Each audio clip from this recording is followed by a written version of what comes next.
tidak tahu Ki apa yang tulis. Padahal kelas 12 nih. Lihat Ki apa yang tulis. Lihat. Apa mau dibaca kalau begini? Apa mau dibaca kalau begini? Lihat Ki. Lihat. Lihat. Lihat Ki tulisannya. Tidak bisa dibaca. Sama, tidak pakai spasi. Jadi minta tolong kerjasamanya.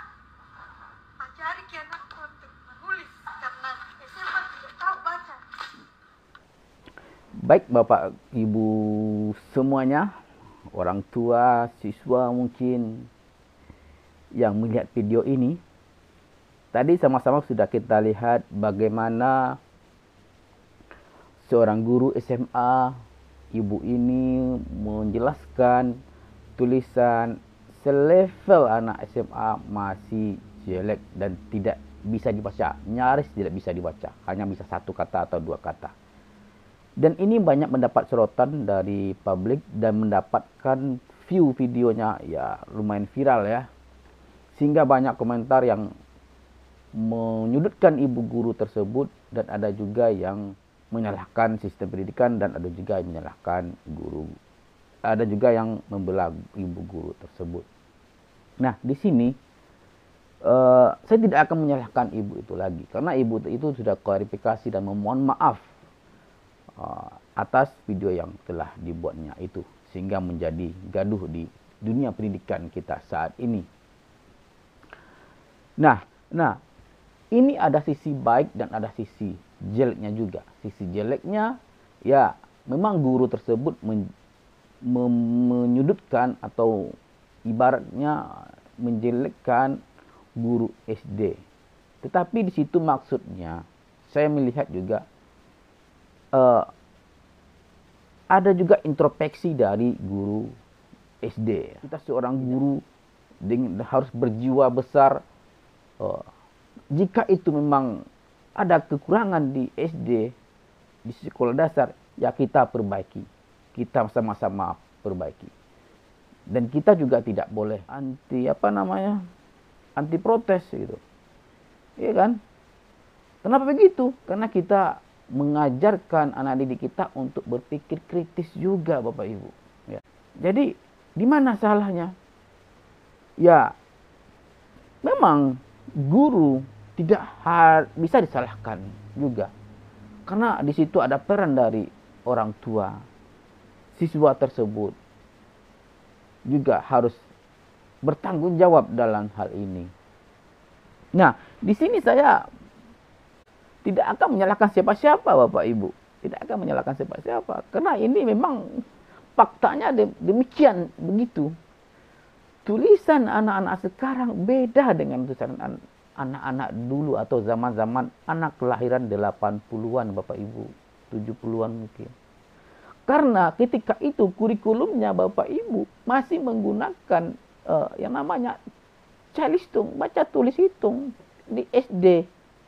Ketika kita saja di SD dulu Bapak Ibu 1 sampai kelas 3 mungkin kita masih sibuk dengan tulis halus kertas di buku halus kasar, tulisan tegak bersambung.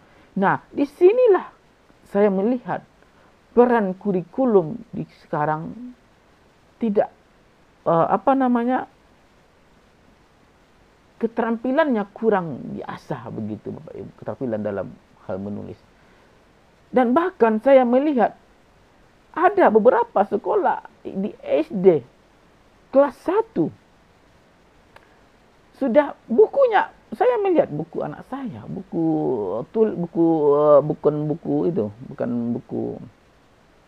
saya melihat buku anak saya yang kelas 1, buku cetaknya, buku pelajarannya itu sudah tidak belajar membaca lagi Bapak Ibu.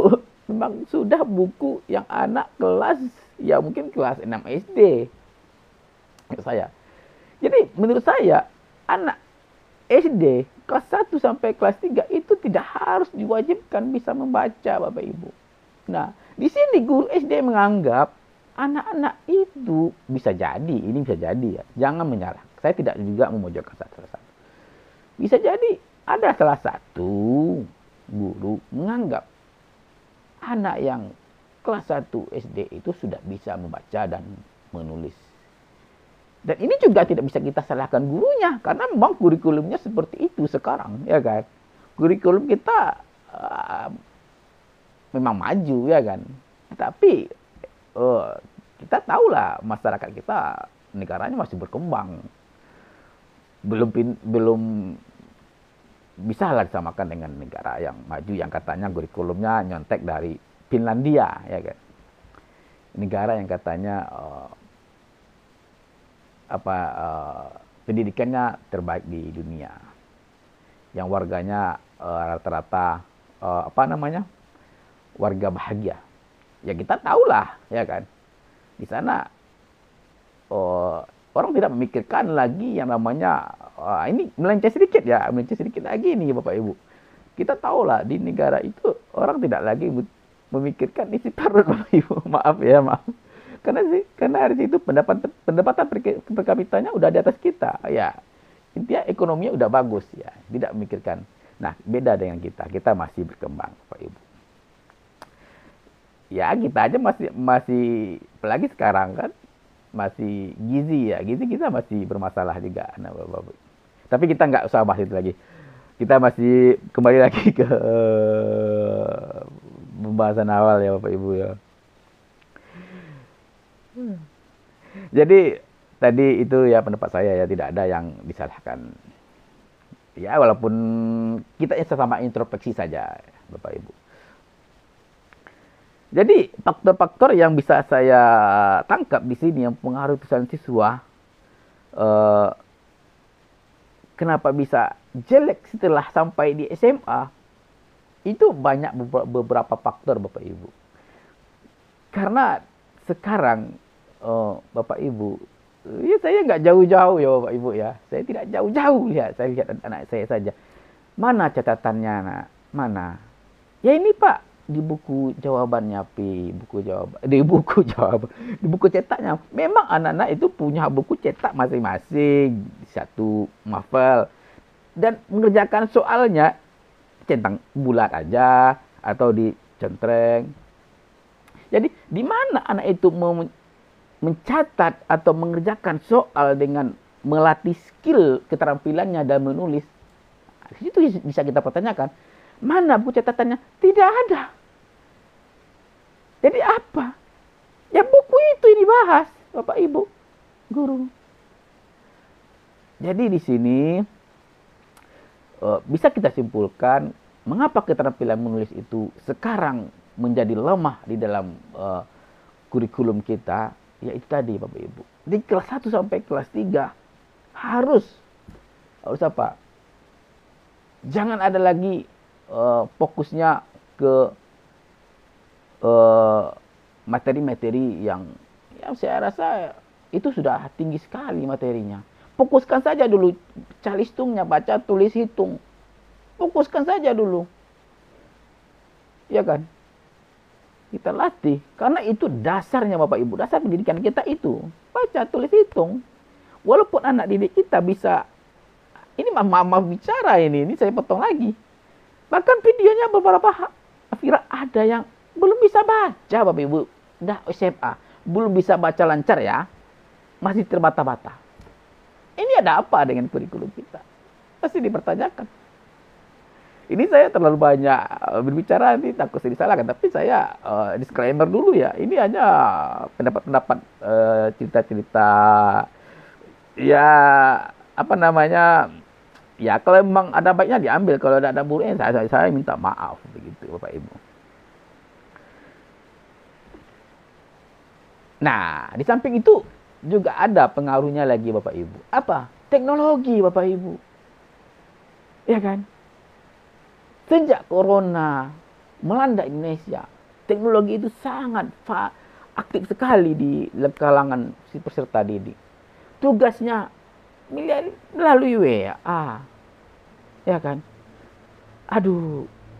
Jadi kapan menulisnya Bapak Ibu? Kapan menulisnya? Copy paste tugasnya Bapak Ibu, dikirim. Itu fakta, tidak bisa dipungkiri. Apalagi sekarang zamannya AI, Bapak Ibu. Tinggal jadi, langsung jadi. Iya kan? Jadi, saya melihat di YouTube, mengapa di Jepang? Di Jepang ini negara maju, Bapak Ibu. Bisa tapi kemana-mana cerita saya. Tapi saya nggak apa-apa, saya berbagi saya. Saya melihat di Jepang, itu gurunya masih menggunakan kapur tulis, Bapak Ibu. Masih menggunakan kapur tulis. Sedangkan kita, itu negara Jepang yang maju ya. Sedangkan kita di Indonesia, ya masih berkembang ini. Ya nggak ada salahnya juga sih menggunakan Infocus, menggunakan media PowerPoint, Canva, ya guru melek, ya apalah banyak ya. Tapi jangan sampai hanya fokus ke medianya itu saja. Ya kan? Sehingga keterampilan menulisnya anak tidak terasah begitu.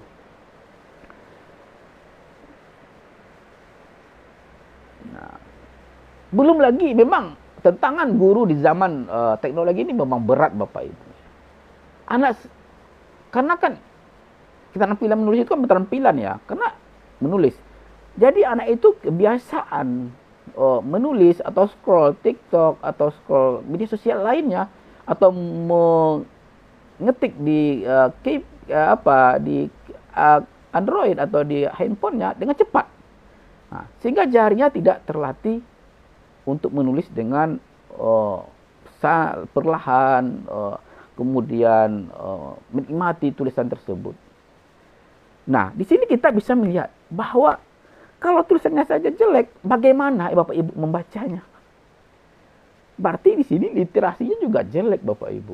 Literasi itu tidak hanya membaca, tapi juga menulis. Jadi sangat berpengaruh. Jadi mungkin yang bisa kita tawarkan solusinya itu tadi ya Bapak Ibu ya. Bagaimana tulisannya anak itu bisa bagus? Ya memang di kelas 1 SD itu memang latihannya cari hitung itu, baca tulis hitung seperti kita dulu. Buku halus kasar, ya kan? Ada garisnya tuh bukunya, ada 3 bersambung. Keren kali dulu tulisannya kan. Apalagi tanda tangan. Coba Bapak Ibu lihat tanda tangan orang dulu dengan orang sekarang, Bapak Ibu. Tanda tangan anak sekarang, aduh, meleset Bu, Pak Bu. Ya tapi nggak apa-apa lah ya kan. Jangan kita terlalu itu kali ya kan, banding-bandingkan begitu. Jadi setidaknya itu ya kita basicnya juga harus dipahami. Jadi ini video ini saya ambil hikmahnya aja. Ini adalah kritikan untuk kita bersama, untuk bisa membangun pendidikan kita lebih bagus lagi, lebih baik lagi. Tulisan anak-anak kita lebih bagus, lebih baik, lebih bisa membaca dengan baik juga begitu Bapak Ibu. Atau mungkin ya itulah yang mungkin ya yang bisa saya sampaikan Bapak Ibu atau reaksi ya saya terhadap video Ibu yang viral ini. Jadi kita ambil aja sisi positifnya dan positif negatifnya. Kemudian mungkin Bapak Ibu punya solusi ya kan, atau punya kiat juga bagaimana mengatasi masalah ini. Ya, silakan Bapak Ibu komentar di bawah ya. Tapi jangan lupa di share, komen, like, dan subscribe. Oke Bapak Ibu. Terima kasih. Assalamualaikum warahmatullahi wabarakatuh. Semoga bermanfaat dan mohon maaf apabila kata-kata saya bisa menyinggung atau apalah gitu. Bilang kurang, mohon maaf. Assalamualaikum warahmatullahi wabarakatuh.